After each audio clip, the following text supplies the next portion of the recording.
सबैजना प्रिय मित्रहरूलाई प्रभु येशू ख्रीष्टको नाममा जय मसीह तथा अन्य प्रिय मित्रहरूलाई नमस्ते तथा अभिवादन। आज फेरि म तपाईहरूको मायाले गर्दा यहाँ उपस्थित भएको छु। सबैभन्दा पहिले परमेश्वरलाई धन्यवाद दिन चाहन्छु, किनभने आज यो दिन उहाँले हामीलाई दिनुभयो र हामी एक अर्कामा प्रेम र सद्भावमा रहन पाएका छौँ। उहाँको महिमा भएको होस्। आमेन। प्रिय मित्रहरू, आज म तपाईलाई येशू बिनाको जीवन कस्तो हुन्छ भन्ने कुरा परमेश्वरको वचन बाइबलबाट बताउन गइरहेको छु। यदि तपाईले परमेश्वरको वचनलाई ध्यान दिएर सुन्नुभयो भने आफ्नो जीवनको अर्थ बुझ्नुहुनेछ भन्ने विश्वास गर्दछु। आउनुहोस्, अब हामी सुरु गर्नेछौँ। यदि तपाईसँग पवित्र बाइबल छ भने हेर्न सक्नुहुनेछ। भजन सङ्ग्रह 5 अध्यायको 11 पदमा यसरी लेखिएको छ, तर तपाईमा शरण लिनेहरू चाहिँ रमाउन् र तिनीहरू सधैँ हर्षले गाउन्। तपाईले नै तिनीहरूको रक्षा गर्नुहोस् र तपाईको नाउँलाई प्रेम गर्नेहरू तपाईमा आनन्दित हौन्। प्रिय मित्रहरू, अब ध्यान दिएर सुनिदिनुहोला। येशू ख्रीष्टलाई विश्वास नगर्नेहरू अर्थात् एक जीवित र साँचो परमेश्वर र सत्य परमेश्वर बिनाको जीवन जिउने मानिसहरू अर्थात् यसलाई अर्को शैलीमा भन्नुपर्दा येशू बिनाको जीवन जिउने मानिस, जसलाई येशू को हुनुहुन्छ भन्ने कुरा थाहा नै छैन, ती मानिसहरू आत्मिक रूपमा साँचो खुसी र पूर्ण रूपले आफ्नो जीवनमा आनन्दित हुन सक्दैनन्। तिनीहरू संसारका थोकहरूले मात्र आफ्नो जीवनमा तृप्त भइरहेका हुन्छन्, जुन संसारमै विलीन भएर जान्छन् र त्यसको कुनै अर्थ नै रहँदैन।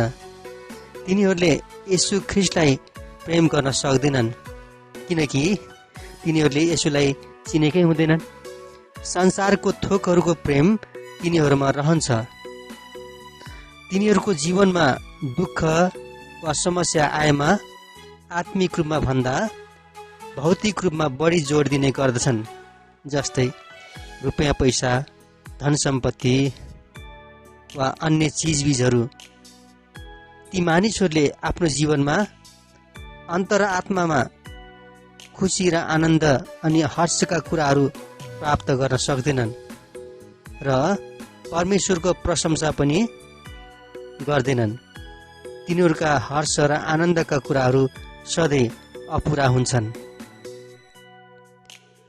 येशू बिनाको जीवन जिउने मानिस परमेश्वरको भयमा जिउँदैनन् र पापका कुराहरूलाई हलुका ठान्ने गर्दछन् र तिनीहरू परमेश्वरदेखि बरालिएका हुन्छन्। के असल हो र के खराब हो तिनीहरूले चिन्न सक्दैनन् र शराबका कुराहरू तिनीहरू बोल्ने गर्दछन्। शान्ति कहाँ पाइन्छ तिनीहरू जान्दैनन्। त्यसैले प्रिय मित्रहरू, परमेश्वरमा विश्वास र भरोसा गर्ने मानिसहरूले परमेश्वर बिनाको जीवन जिउने गर्नु हुँदैन। यदि हामीले येशूलाई विश्वास गर्दछौँ र उहाँमा परमेश्वरको भरोसामा जीवन जिउँदछौँ भने भोलिको दिनहरूको लागि चिन्ता र फिक्री गर्नु हुँदैन। अब मत्ती 6 अध्यायको 31 देखि 34 पद हामीले पढ्नेछौँ। यहाँ यस्तो लेखिएको छ, परमेश्वरलाई विश्वास गर्नेहरूले यी कुराहरूको चिन्ता र फिक्री गर्नु हुँदैन, तर संसारका मानिसहरू जसले येशू बिनाको जीवन जिउँदछन् तिनीहरूले यी कुराको चिन्ता गर्दछन्। परमेश्वरमा परिपक्व नभएका विश्वासीहरूले पनि कहिलेकाहीँ यी कुराको चिन्ता लिने गर्दछन्। आउनुहोस्, मत्ती 6 अध्यायको 31 देखि 34 पद पढ्नेछौँ।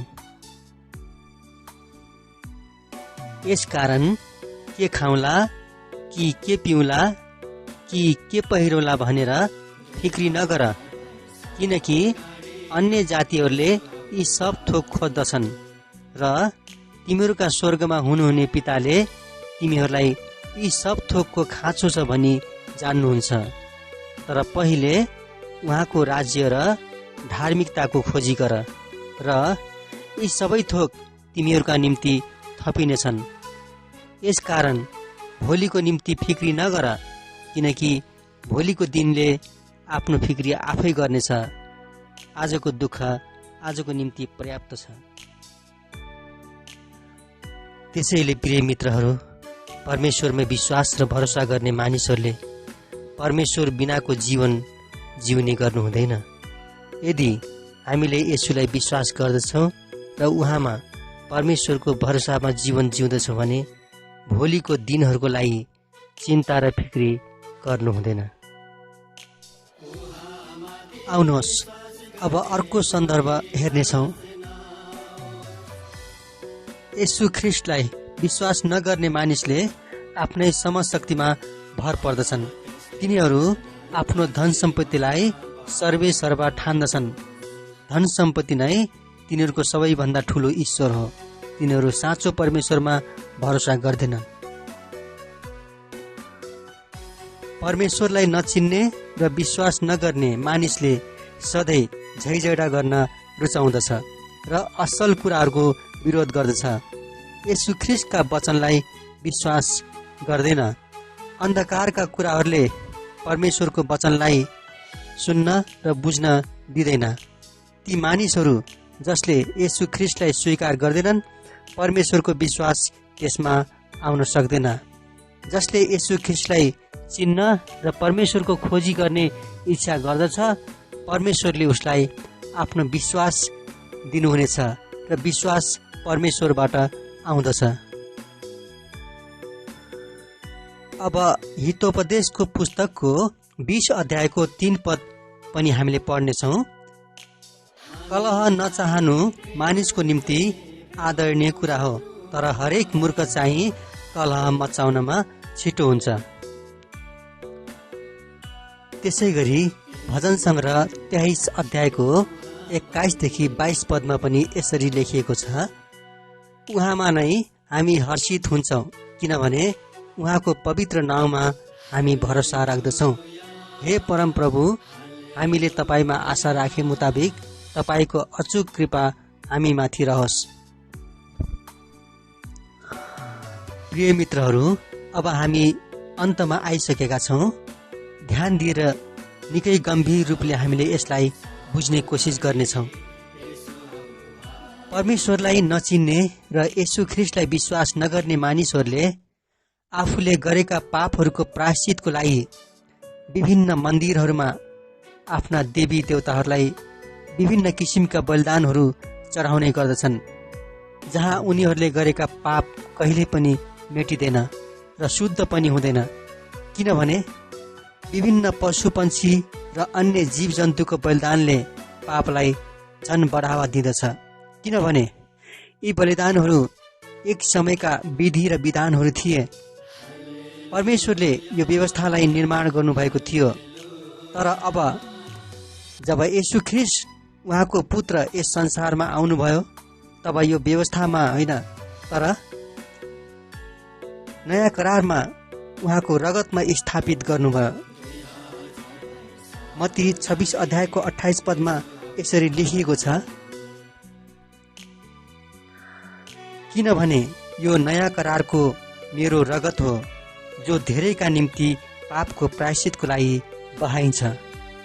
त्यस्तै गरी मर्कुस 10 अध्यायको 45 पद पनि हामीले पढ्नेछौँ। किनकि मानिसको पुत्र सेवा पाउन होइन, तर सेवा गर्न र धेरैका छुटकाराको मोलको निम्ति आफ्नो प्राण दिन आएको हो। त्यस्तै गरी यूहन्ना 1 अध्यायको 36 पदमा यसरी लेखिएको छ, उनले येशूलाई गइरहनु भएको देखेर भने, हेर परमेश्वरको थुमा। प्रिय मित्र, प्रभु येशू ख्रिस्ट उहाँ परमेश्वरका थुमा हुनुहुन्छ। क्रमैसित अब हामी हेर्नेछौँ यूहन्ना 11 अध्यायको 50 पददेखि 52 पद पढ्नेछौँ। आउनुहोस् हामी पढौँ। समस्त राष्ट्र नष्ट हुनुभन्दा बरु जनताको निम्ति एकजना मानिस मर्नुमा नै तिमीहरूको कल्याण छ भनी तिमीहरू बुझ्दैनौ। यो तिनले आफ्नै तर्फबाट भनेका होइनन्, तर त्यस वर्षका प्रधान पुजारी भएका हुनाले राष्ट्रको निम्ति यसो मर्नुपर्छ भन्ने अगमबाणी बोलेका हुन्। राष्ट्रको निम्ति मात्र तिनले यो भनेका थिएनन्, तर छरपष्ट भएका परमेश्वरका सन्तानलाई एकसाथ जम्मा गर्नलाई यो भनिएको थियो। यसैले त्यस दिनदेखि तिनीहरूले उहाँलाई मार्ने मतो गरे। अब अन्तमा रोमीको पुस्तकको 3 अध्यायको 26 पद पनि हामीले पढ्नेछौँ। परमेश्वर आफै धर्मी हुनुहुन्छ र येशूमा विश्वास राख्नेहरूलाई उहाँले धर्मी ठहराउनुहुन्छ भन्ने कुरा प्रमाण गर्नलाई उहाँले वर्तमान समयमा यो गर्नुभयो। त्यसैले प्रिय मित्रहरू, के अझै हामीले अज्ञानतामा आफ्नो जीवन नष्ट गर्ने त? सोच्नुहोस् र विचार गर्नुहोस्। आज आफ्नो पापबाट शुद्ध र पवित्र हुनको लागि येशू ख्रीष्टमा विश्वास गर्नुहोस्। जीवनभर आफूलाई पापको दासत्वबाट छुटकारा पाएर स्वर्गीय अनन्तताको राज्यमा प्रवेश गर्नुहोस्। भोलिको दिनलाई पर्खेर आफ्नो अमूल्य जीवनलाई नरकको आगोमा नहोम्नुहोस्। त्यसैले येशू बिनाको जीवन होइन, तर येशूसँगको जीवनमा आनन्दित हुनुहोस् र अनन्तको भागीदार बन्नुहोस्, जहाँ तपाईँको मृत्युको कारण छैन। हवस् त मित्र, आजलाई यति नै। यस वचन पढाइबाट परमेश्वरले तपाईँहरूलाई आशिष दिनुभएको होस्। आमेन। फेरि भेटौँला। जय मसीह। नमस्ते।